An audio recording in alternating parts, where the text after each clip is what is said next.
Halo, Assalamualaikum warahmatullahi wabarakatuh. Apa kabar anak-anak hebat? Semoga anak-anak dalam keadaan sehat ya. Nah, hari ini kita akan belajar bersama tentang macam-macam kegiatan ekonomi pada tema 2, subtema 2 pelajaran IPS. Sebelum kita mulai pembelajaran pada kali ini, yuk berdoa dulu. Bismillahirrahmanirrahim. Dengan menyebut nama Allah yang Maha Pengasih lagi Maha Penyayang. Nah, menurut pengelolaannya, usaha ekonomi dibagi menjadi 2 jenis. Apa saja ya? Yang pertama ada jenis kegiatan ekonomi yang dikelola sendiri. Dan yang kedua ada jenis kegiatan ekonomi yang dikelola kelompok. Nah, apa sih pengertian jenis kegiatan ekonomi yang dikelola sendiri dan kelompok? Dan apa saja contohnya? Yuk kita bahas. Nah, pembahasan pertama tentang jenis kegiatan ekonomi yang dikelola sendiri, yaitu usaha pertanian. Biasanya usaha masyarakat ini banyak ditemukan di wilayah pedesaan dan pegunungan, karena Indonesia termasuk negara agraris. Jenis usaha ini menghasilkan beragam tanaman dan bahan pangan. Contohnya yaitu jagung, padi, kedelai, ubi, sagu, sayuran, umbi-umbian, dan buah-buahan. Yang kedua ada peternakan. Peternakan adalah kegiatan ekonomi budidaya hewan. Ada beragam hasil peternakan seperti daging, telur, susu, kulit, dan bulu. Kemudian peternakan masih dibagi menjadi beberapa jenis. Yang pertama, peternakan hewan kecil seperti kambing dan kelinci, peternakan hewan besar seperti kerbau dan sapi, dan peternakan unggas seperti ayam, bebek, dan angsa. Dan yang ketiga ada pedagang. Pedagang adalah orang yang pekerjaannya yaitu melakukan jual beli barang. Pedagang bekerja di toko, pasar, warung, ataupun menggunakan toko online. Kita juga bisa menemukan pedagang di pinggir-pinggir jalan seperti pedagang asongan dan pedagang kaki lima. Kemudian jenis kegiatan ekonomi yang dikelola oleh kelompok yang pertama yaitu firma atau perusahaan persekutuan. Firma adalah suatu badan usaha yang didirikan dan dimiliki oleh beberapa orang. Pemilik firma mempertaruhkan seluruh harta kekayaan untuk mendukung usaha. Biasanya firma didirikan oleh anggota keluarga atau orang-orang yang sudah berteman akrab.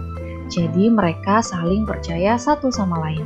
Yang kedua ada perseroan terbatas atau PT. PT adalah suatu usaha yang modalnya dihimpun dari beberapa orang dengan cara membeli saham. Jadi pemilik saham sama dengan pemilik PT. Jika perusahaan mempunyai utang, maka jaminannya hanyalah kekayaan milik PT. Jelasnya, kekayaan pribadi pemilik saham tidak dapat dijadikan jaminan atas utang perusahaan. Yang ketiga yaitu persekutuan komanditer atau CV. CV memiliki 2 macam anggota, yakni anggota aktif dan anggota pasif. Anggota aktif bertanggung jawab penuh dengan mempertaruhkan seluruh kekayaannya, sedangkan anggota pasif tanggung jawabnya sebatas pada sejumlah modal yang ditanamkan dalam persekutuan komanditer. Kemudian selanjutnya ada koperasi. Koperasi berarti kerjasama. Koperasi didirikan atas dasar usaha bersama dan berasaskan kekeluargaan. Koperasi didirikan oleh dan untuk masyarakat. Yang mengatur berdirinya koperasi adalah UUD 1945 pasal 13 ayat 1 berbunyi, perekonomian disusun atas dasar usaha bersama berdasarkan asas kekeluargaan. Nah, selanjutnya kita akan belajar apa lagi ya? Selanjutnya kita akan belajar tentang kegiatan ekonomi. Ada 3 kegiatan ekonomi yang dilakukan di masyarakat. Yang pertama produksi, kedua konsumsi, dan yang ketiga distribusi. Kegiatan produksi adalah kegiatan untuk menghasilkan barang atau jasa. Contohnya, petani padi menghasilkan padi, pegawai pabrik menghasilkan barang, kemudian ada guru mengajarkan ilmu, dan juga dokter mengobati orang sakit.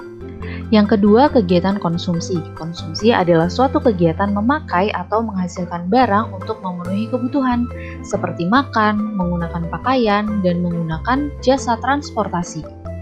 Yang terakhir dari kegiatan ekonomi adalah distribusi.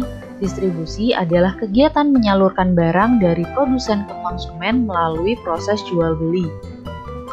Nah, itu tadi pembelajaran kita pada hari ini. Marilah sebelum kita akhiri pembelajaran pada pertemuan kali ini, kita berdoa. Alhamdulillahirabbil alamin. Segala puji bagi Allah, Tuhan semesta alam. Terima kasih anak-anak yang sudah mengikuti pembelajaran pada pertemuan kali ini. Tetap jaga semangat, jaga ibadah, dan jaga kesehatan. Sekian dari Bu Rahmi, banyak salah kata mohon maaf. Wassalamualaikum warahmatullahi wabarakatuh. Created using Powtoon.